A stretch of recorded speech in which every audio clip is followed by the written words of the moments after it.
Hi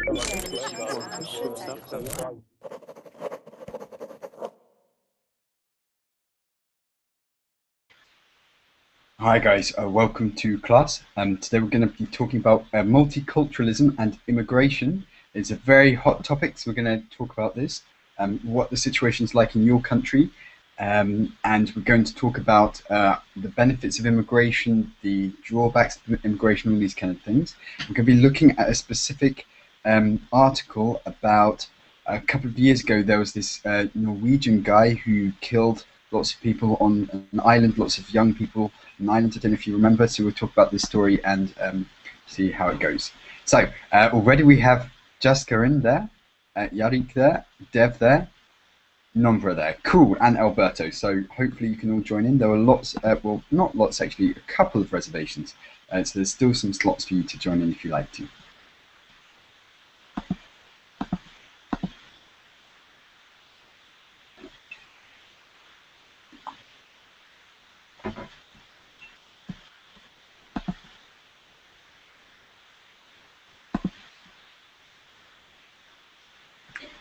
For those of you who've just started watching, who've just joined in, just tuned in, sorry, we are going to be talking about immigration and multiculturalism. Is that Roman today? It's Roman. No, you don't guess. No, sorry, you're hogging the computer, right? So yesterday you were saying Roman hogged the computer. Okay, how are you? You okay? I'm well, thank you. I'm just Perfect. from a beach, so I'm very good. You went to the Well. beach today? Yeah. Is it far from you? Not exactly, about 10 minutes walking Wow, okay, that's to the good. beach. And what are the beaches like in Ukraine? Are they sandy or are they with pebbles?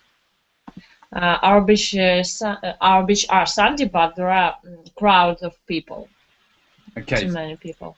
Yep. So they're sandy. The ones in the UK in the south where I come from are pebbly, so it's not so fun. It's not so good for sunbathing on rocks. It's not so good.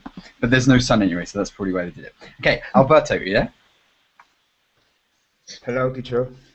Good to speak with you.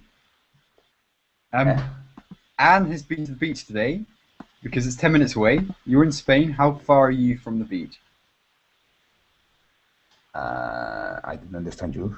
How far do you live from the beach? No, I'm 100 kilometers from far. I'm far away from the beach. Okay, so you're not by the beach. What did you get up to though? What have you got up to so far this morning? Because Anne's been to the beach. Have you done anything so far? It's still early, right? I don't know, but I don't know any kind of beach or I'm at home. Okay, and it's still really it's in the morning here as well. Okay. Yeah, it's hot here. What is the temperature? About 30 Celsius degrees. Yeah, it's hot. And not now, but in midday. And what is it like there? Is that okay? We have the same weather, the same temperature, about 30 degrees. Cool. Okay, so we're going to talk about immigration today. First of all, I want to ask you what the situation is like in your country, if there are if there's a lot of immigration, and yeah, Alberto, in Spain, for example, do you see many immigrants? Yeah, there are some immigrants in Spain, and there are many Spanish people who want to immigrate to go abroad to look for a good job or something like that, to Europe, to Germany, to Britain. There are the two cases in Spain now. Okay, so there's immigrants that come to Spain, also leave. Like in the UK, lots of British immigrate to Spain, right? So you probably see them. Yeah. And Germans with their big beer bellies and okay, so yeah, and this thing, but also equally, as well as people coming to Spain, people would leave as well to Germany and things like this. Okay, that's interesting. Are you ever tempted to leave Spain? No, not really. Tempted? Not really. Yeah, to try to attempt to try. Yeah, no, not really, because I'm old to go abroad for working. Yeah. I suppose I have a family, and it's too late for me. But well, really, I was thinking about my daughters who perhaps have to go abroad for working years. Well, in some years, but uh, well, the situation is bad in Spain. The economic situation, and I am thinking about it for me too Mm. in the last times, but I tried not to go abroad. To resist the temptation, things like this. Yeah. So we Yeah, have an yeah. expression. The grass is always greener on the other side, and that means when you're in one place, you think, the situation's probably better in another place. Then when you get to a new place, you think, actually, there are some things that I miss in your home country, and maybe it's not so good. Okay, so we say the grass is always greener on the other side. Not too seriously. Okay. Anne, what do you say in Ukraine? Do you see many immigrants? Actually, this topic is exactly about me because I'm a potential immigrant. We're going to go to Canada in half a year, about and a lot of people run from my country to some in other countries, But some what other about countries. the other way round? Do you have many immigrants coming to Ukraine? Mm, Actually, yes, we have some immigrants from Middle East, as you know, I didn't to know. Ukraine. I didn't know. Maybe some Chinese Yeah. people, but Ukrainians usually go away from Ukraine. Okay, and where do they usually go? So what are popular countries? Um, we have a great, I don't know, diaspora. Do you know this word? Do you Diaspora? have this word? Diaspora, something like this. No, I'm not A familiar. big group of population we have in Canada, a big group of You say, Ukrainian, yeah, an expat community maybe, yeah? So some community, yeah. expats in Expat Canada. community in Canada, Portugal, Spain, Italy. Yeah, it's the most popular ways to immigrate. Usually to hot countries. Okay, and Canada, yeah? So hot countries. Yeah, Canada. Okay, so this is interesting.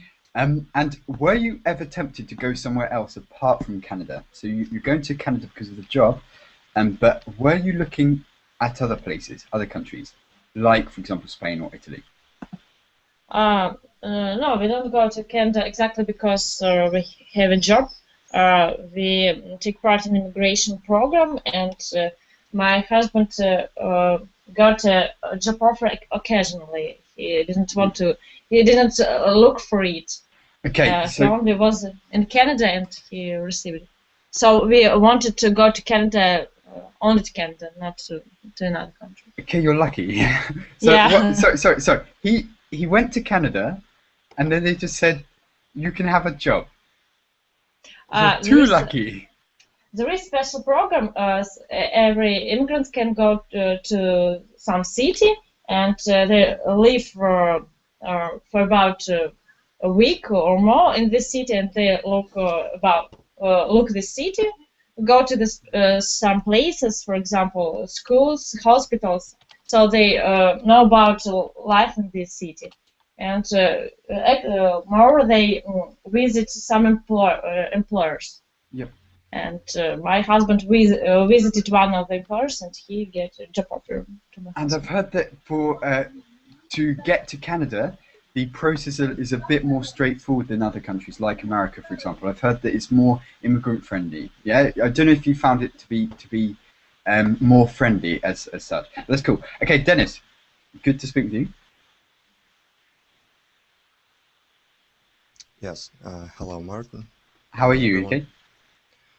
I'm okay, as Perfect. usual. As usual, everything's perfect. Okay, Moscow. Where do the immigrants come from? I guess you have a lot of immigrants because it's the capital city. Sorry, I've Yes, got a towel. I'm too hot, so carry on. I might have to do yes, that briefly. usually from former Soviet Union republics, uh, from southern republics like Armenia, from eastern republics, from Asian countries, sometimes from China, from Vietnam. How about Vietnam. pronunciation? I'm not sure. Yep, perfect. Vietnam. Okay. Well, not so rich countries, of course.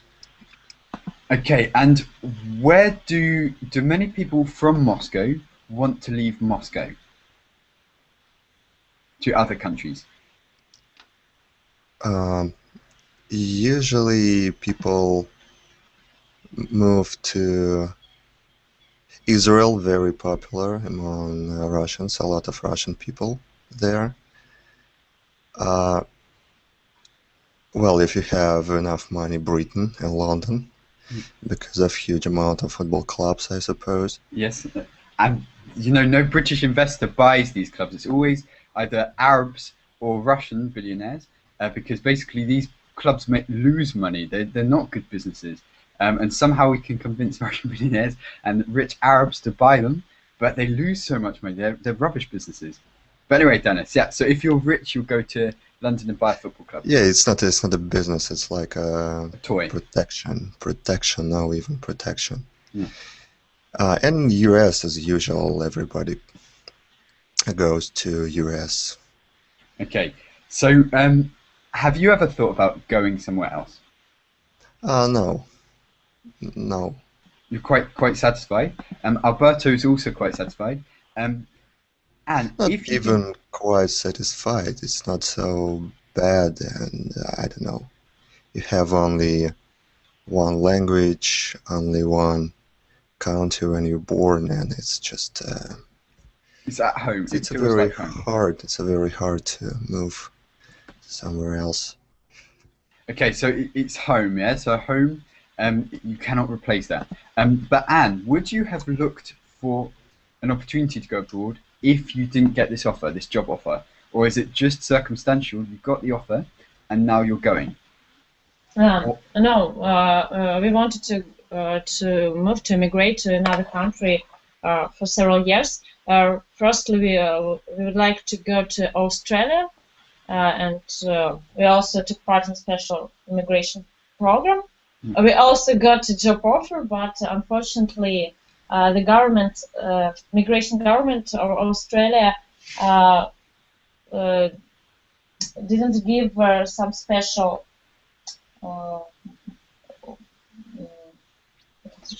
Just a moment.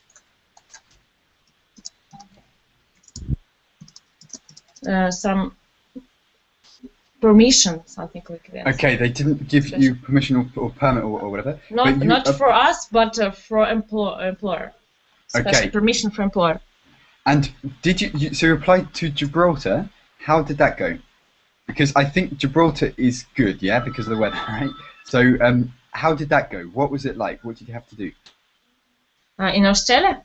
Did you say Australia and Gibraltar? Australia. Just Australia. Okay, I thought you said Gibraltar. Okay, I misunderstood. Okay, but anyway, so okay, I'm gonna share my screen now so you can see a kind of article that we're going to follow today. This is about this guy, this Norwegian fella, who did some bad stuff and shot loads of kids, right? So I don't know if you remember him. He was Andre something or other. Okay, but first of all, there's some questions here. Some more questions to follow up on this. If you had to move a country to another country, where would you go? And this would suit Dennis because Dennis doesn't want to voluntarily. But if you had to, where would you go, Dennis? If you had to leave Russia, somewhere hot, somewhere. No, US. US. Of course, it's and not because of money, but because I don't know. To speak in general, I really respect this country and people in this country in general. Not all people, of course, but their history, and their um, Ideals, you could say.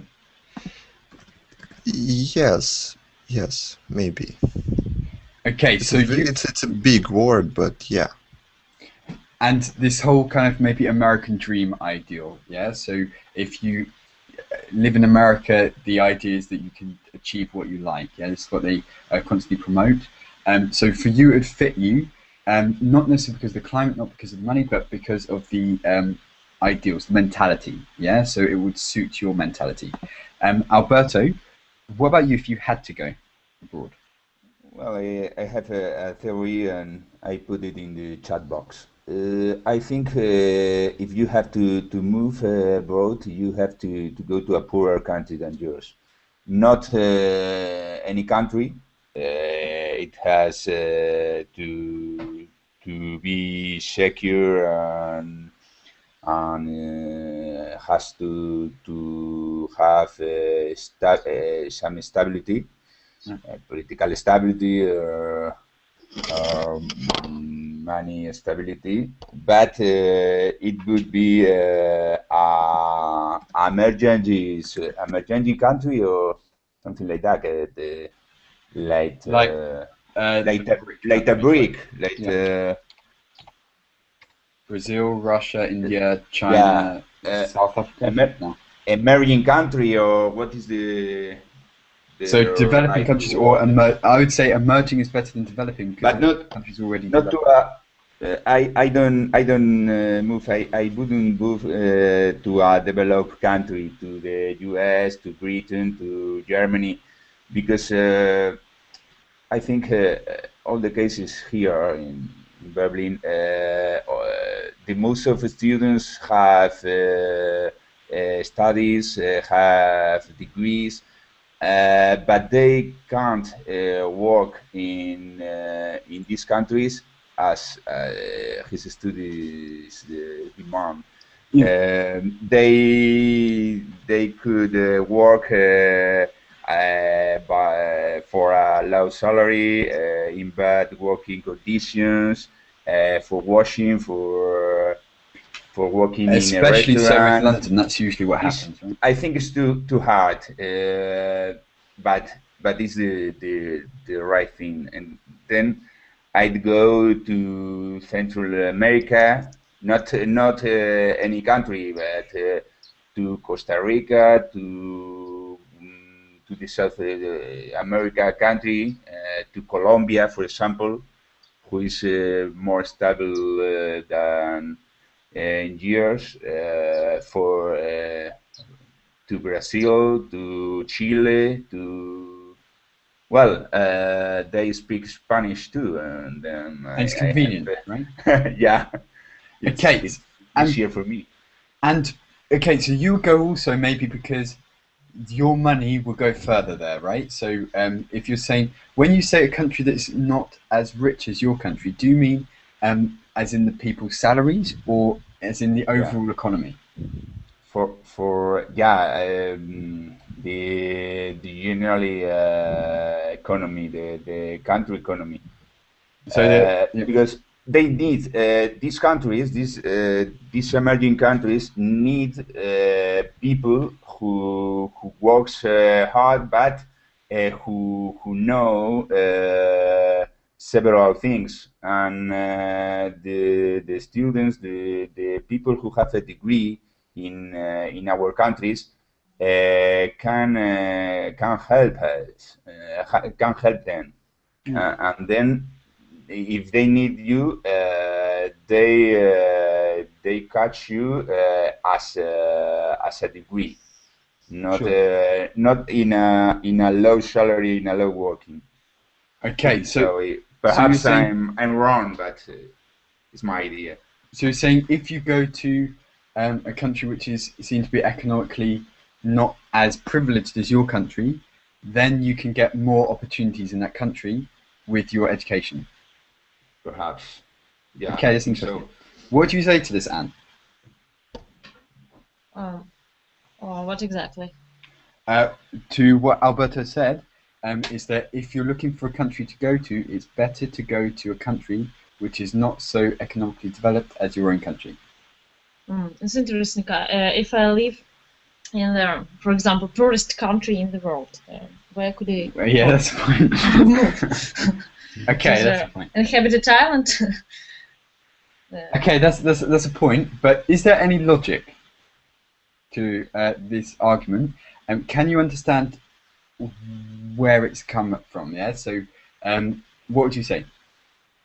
I think if Alberto lives in, for example, in Moldova, in another very poor country, I think he would have another point of view to the situation, because to look more poorer, the poorest country for living, I don't think that it's a good idea. Okay, so it depends also which country you're from, right, and your situation.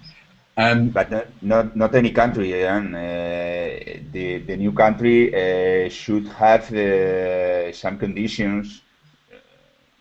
Meet some requirements. Okay, Yeah, so you can go to any country. It's poorer than me, than mine. I go. No. And usually, poor country don't have any opportunities to development of some business. Yeah.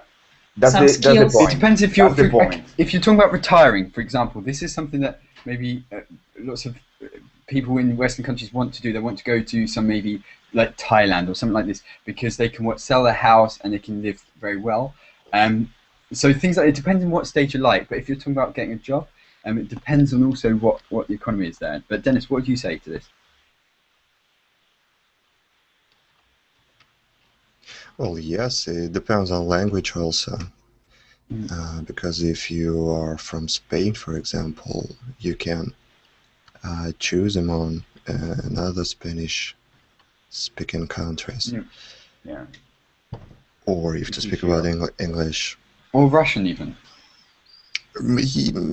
Yes, but it's just people speak Russian even in former Soviet Union republics. Maybe, as I said already, in Israel, there is a lot of people speaking Russian, and because of this reason, maybe it's a very popular place to immigrate.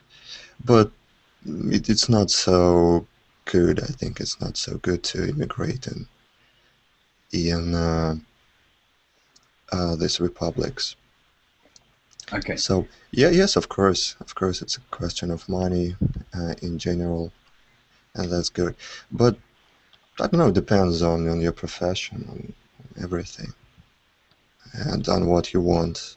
Your personal goals. So if your goal, for example, and it could be this, Alberto. Yeah. So if you think that you would feel more valuable helping, so contributing in some way to a developing country, maybe by volunteering or something like this, or by doing something that's considered worthwhile, that's your aim, then it works. But for careers and stuff like this, it depends on the economy, I guess, right? So it's interesting. Okay, so next question. How about sorry? How about Britain? Where British people prefer to immigrate? Australia is very popular, again, because of the language, because of the weather, and also the economy in Australia is very nice, yeah? So it's good money, good jobs. Australia is one that probably, if you asked a lot of British people, they'd say, yeah, I dream of going to Australia. And also it depends, yeah? So a lot of people be happy to stay in Britain through their working lives, but when they retire, they want to go somewhere like Spain or Italy, like get some kind of small villa in Tuscany or whatever, or go to Thailand, or just retire somewhere different. But America, some would go to America, yeah, why not? But generally, I would say most people, if they're wanting to go to another English-speaking country, it would be Australia, I think. And that's probably the most popular one. Because the weather's so good, and it's also the other side of the world, so you don't have to speak, for example, with your mother-in-law so often. So maybe that's a motivation. But again, we have lots of immigrants from every part of the world, I'd say, yeah? So it's very multicultural. So it's both ways. Okay, so, where would you go? Okay, this is a good question. Dennis, if you were British, or American, where would you immigrate to? If you had to immigrate, In Europe, you'd stay within Europe. yes, it's very hard to live in absolutely another culture like in China, for example. It's just impossible. I have several friends who work in China for several months. They live in China for several months, uh, 2 or 3 months, and it's very hard to them because of everything, even because of food, because of tradition, because of language. Yes, of course. I don't know. You should you have to live in similar cultures, similar to yours, Sure. just to understand people better. Because sometimes they just don't understand Chinese people. Just don't understand Mentality, right? So it's not just about the language, everything. it's Just how. absolutely everything, and it's a problem because if you don't understand, you always have a problem. If you have a problem, you start treating these people is not the good terms, yeah, and you Yeah. always Culture shock. on pressure and something like this. So culture shock, and they say that there's, for the first 3 months or something, everything's good. You see the country, your new country is a wonderful place. Then after 3 months, it starts to get worse. Then you start to feel resentful about the culture. And I'm interested, and you probably won't need any Verbalin classes when you're in Canada, but it'll be interesting to hear if you have this, if you experience this culture shock, because I've heard from several people that they have. So when they go to a new country, first 3 months is hunky dory, they're very excited. After 3 months or so, they start to not like it so much. Then after a few months after that, they start to resent the culture, meaning start to even hate the people there in the new culture, or hate the food, or start thinking really negatively. Then that will go for a couple of months. Then after a while, they get back used to it. They say there's a theory with this, and it's a culture shock. So I don't know if you would experience this, and if anyone has experienced it. I didn't. So I was in Germany for a year. I didn't experience this to a bit major extent, but I would say there were patterns, right? So for the first couple of months, I did really have a great time. After a couple of months, I started missing home a lot and started thinking, oh, why don't they do it like in London, or why is it not like that, right? So I had this, and then after at the end, I started to really like it. So I had that, but not to an extreme extent where I started to hate things. Yeah, but sometimes they say if you go to a new culture for a while, and maybe German culture is not hugely different, right? It's still in Europe. I think they think differently to us, but it's still not so far. It's not like going to China, for example, maybe. Okay. Anyway, next question.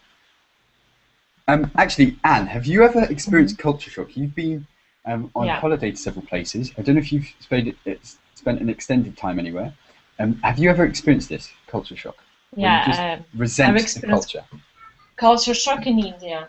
Honestly saying, I read a lot of information about the situation in India. I saw movies. I spoke with people who have been there. But when I saw in my eyes the India real life, I was really shocked. For about a week, I was in culture shock. Okay. And when you got back, did you recover from the culture, or are you still thinking about it? No, I was in different places, and I understood that I would have a cultural shock again only in some places, not not on in all India. Yeah. No Okay. places. So only certain places, right? So that's Yeah, interesting. and my sister lived and worked in China for 3 years, and I really know what is culture shock. Okay, so definitely probably comparing Asia and Europe, Asian people probably have culture shock when they go to European, because it is, I think these two continents are very different. It's interesting. Okay, so where did your ancestors come from? Most British people have foreign ancestors, right? Because of history or whatever. There's very few pure British people, I would say. But I don't know what the story is in your country. Um, do you have any foreign ancestors, Alberto, or are you pure Spanish? Sorry, could you repeat, please? Are you what we would call pure Spanish, or do you Ah, have foreign ancestors? no, I don't know. I think it's a shame. It's uh, it's the same for me. The same Okay, for me. but as you know, as far as you're aware, there's no sort of great grandfather that came from a different country or whatever. Not as far as you're My aware. no, no. Interesting. Anne, are you aware of any? I'm a mix of Ukrainian and Russian only. My mother is Russian, father is Ukrainian, and they have ancestors only in their countries. So in Okay, Ukrainian and in Russian. that's interesting. Dennis, what about you? I'm poor, pure, I'm sorry, Russian. Yes, I have some relatives in the US, but I don't know. I know nothing about foreign ancestors. But you know, Martin, there is a theory if to speak about genetics. Mm. Uh, uh, I've read an article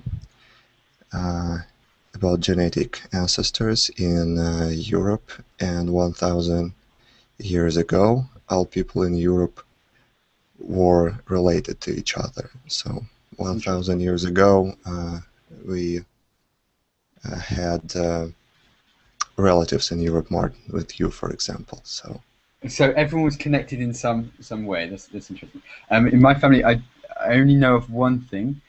My grandfather's mother was Indian, full Indian. It was something to do with the empire. My granddad's father uh, lived in India in the empire days, and fell in love with an Indian woman, married, and then they had babies. So my granddad must be half Indian. My mum is quarter, so I don't think I'm much. Yeah, so that's something. And you hear a few stories about this with, on with Martin, the on 30%. me.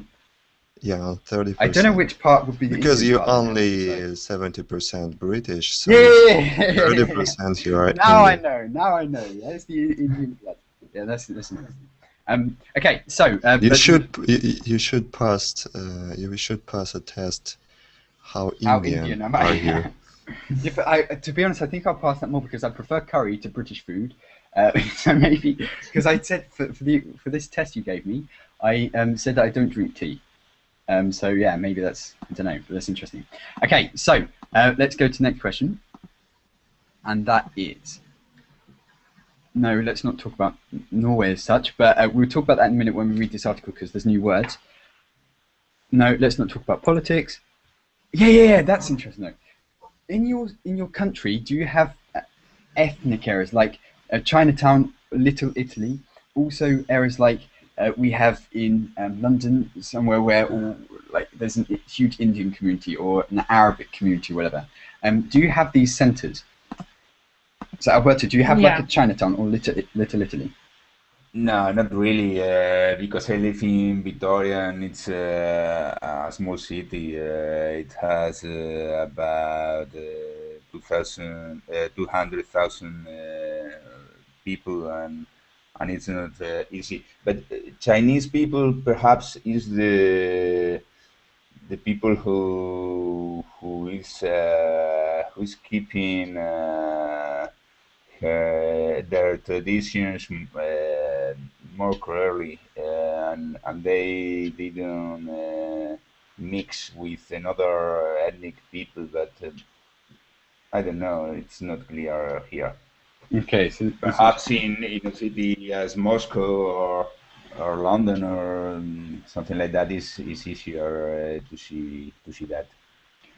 So in Moscow, is it, Dennis? Yeah, is there like a Chinatown? No, there is no Chinatown or Little Italy in Moscow. No, there is no any zoning system here, even among Russians. So there is no. Is it Martin? Is it uh, district of city?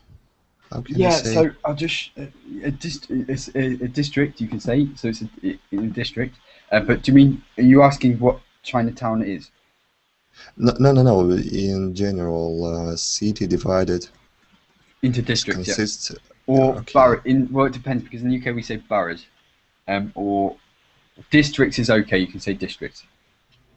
okay. So there are no districts only for rich people or poor people, like in U.S. cities, in cities in the United States, for example. So one better maybe, but it's not districts only for rich people, for example. So So in one apartment house, you can find people with different uh, level of salaries. okay, so it's not based on like the billionaires live there or whatever. We have in London, I would say, is separated. So the rich people like the Russians would live somewhere like Knightsbridge or Mayfair. Yeah, so this is where they would be. And if you go to these places, it just is very very rich. They drive very expensive cars, but then you could drive a couple of miles down the road or a couple of kilometers down the road, and this situation is completely different.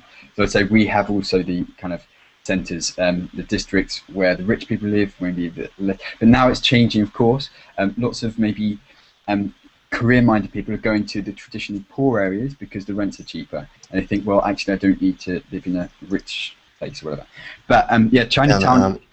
And Martin, where in London Russian people usually live? The billionaires, or Mm, all people in general, yeah, billionaires, for example. well, I the suppose billionaires. it's a center of London. There. Oh God, sorry, that's a porn magazine. Which page is this? Okay, good. So they would live somewhere like here, right? So Mayfair is a very expensive part, or Knightsbridge. This is where Harrods is. They would live somewhere like this. Yeah, this is quite an exclusive part. The property there is too expensive. But for the normal ones, they would live like everyone else. Maybe depending how much money they've got, probably like most people now want to live probably in the east because it's the most affordable part, I'd say, of London. But the east of London is also pretty cool. I like it. So it depends how much money you've got. But really, if you're rich, you want to be seen in these parts. These are where all the most expensive shops are, the big department stores, and this is where most of the Ferraris are and stuff like this, right? So the Aston Martins are big cars. But for me, if you've got money, you don't need to live in London anyway, yeah? So you can have some kind of house somewhere. I think that's better. But no, okay, Yeah. Can I just ask the rest of this question? And people with average salary, Russian people. Well, there's no difference really between Russians or British if they're on average salary. They'll choose to live. I don't think there's a specific Russian community, as in a Russian area where only the Russians live, because Chinatown is not really an area where Chinese people live. It's just an area where the Chinese businesses are. So the Chinese would live all across London. But probably someone new to London would go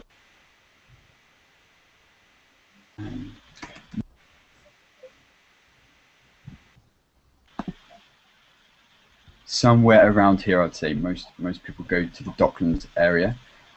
This is where the cheapest rents are, but it's kind of like an emerging part. This is where my brother used to live in London. This is near where he lives. It's quite interesting. This is actually just around the corner. They built a marina for boats, and this is right near these kind of Canary Wharf buildings. But no one has a boat.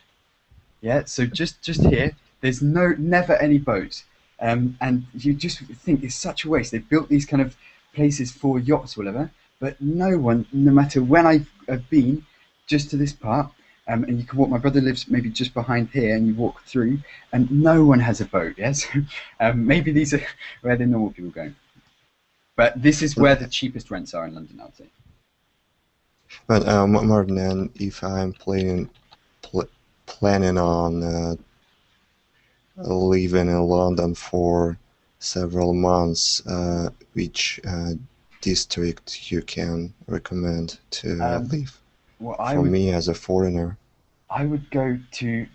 Well, it depends. The east of London is probably a bit more quieter, but it's the cheapest part, and also I think it's fairly convenient. But if you don't care about living in London, I'd live in one of the suburbs, yeah, so one of the commuter towns or whatever, and commute in, because maybe the rents are better, and also for short-term apartments in London, it's quite expensive, I think. They make a lot of money from this. But I don't know, yes, it depends how many months, it depends on your budget as well, how much you want to spend. So, for example, how much would you like to spend per month? I don't know, just in average money, So an for average level. Actually, maybe it's possible. So, because a lot of in London, because maybe lots of foreigners come for a couple of months to learn English, or whatever. So there isn't probably a market for this, and they rent their rooms probably for a minimum of three months, and maybe you'd need £800, £900 a month for a room, for a small room, I'd say, for a short term, maybe around £800 or £900. If you go to the kind of if you don't go through an agency, if you go through an agency, it's probably more expensive. If you go to someone maybe who's lives in London and they're going away, they're going abroad for a couple of months, who just want to rent out their room, yeah, that probably is possible. But would you go to study English, or just to experience it, Dennis? Because I wouldn't recommend going to learn English. It's so expensive. Actually, I should recommend. Yeah, the Britain needs money at the moment. I will recommend. Do you know? Yes, for yes. Private tutoring in London, it's too expensive. So if you go for private tutoring with a school in London, I think probably £35 an hour or so. So this is what $50 something with a school for private tutoring. You can get probably private tutors who are not going through an agency for less money, but it's very, very expensive. In London, I would go to another town. I wouldn't go to London. No, it's not a problem. Everybody has the internet. You can learn English via Skype, or it's not necessary to go to London or any English-speaking country. No, just to leave, just to visit. In that case, I wouldn't recommend staying in London if you want to, because most British people don't live in London but still work in London for a reason. That's because London's very expensive, and two, the infrastructure is good enough for you to live in a small town outside of London, and still be able to get into London very easily, very quickly, and expensively. But everything's expensive anyway. So I would say live somewhere maybe like Oxford, or somewhere like a smaller city but a beautiful city, and visit London. As soon as you start living in London, unless you want specifically London experience, if you want to experience lots of things, I wouldn't recommend to anyone staying in London, because it's too expensive. The price difference, or even you could stay somewhere like Manchester, yeah, where everything's like half the price, and it's only 2 hours to London by train, and still not expensive. So it depends. If you're going for a couple of months, you're not going to want to see the sights of London for every day, right? So you can still see the sights of London, you can still experience London, not by living there and living in a cheaper part of the UK, and you get to experience more, right? I don't know, but I think too many people think of London as the first one, but there's other places. But anyway, okay, so let's go back to the point. And fudge cakes. My computer has frozen again. So let's see if it works. Oh. Okay, it's because what happened, right? I dissed London, and the British government was saying, right, we need money right now. We're gonna stop your computer. Okay, so guys, let's talk now about this Norwegian guy. Did you all hear about him? A couple of years ago, he killed lots of people. Does it cut off my Hangouts? No, it's all right. Okay, I just saw it cut off. So, did you hear about this Norwegian guy that killed lots of people a couple of years ago? No. No? And Could you repeat his name? Andrei Reklavovich. Something like maybe like it. Yeah. Berwick. Perfect, I don't know. So, yeah, I think I said the capital of Iceland, right? Okay, so do you know why he did it? Martin, it's a German language. You should know. Okay, no, but the thing is, I don't know how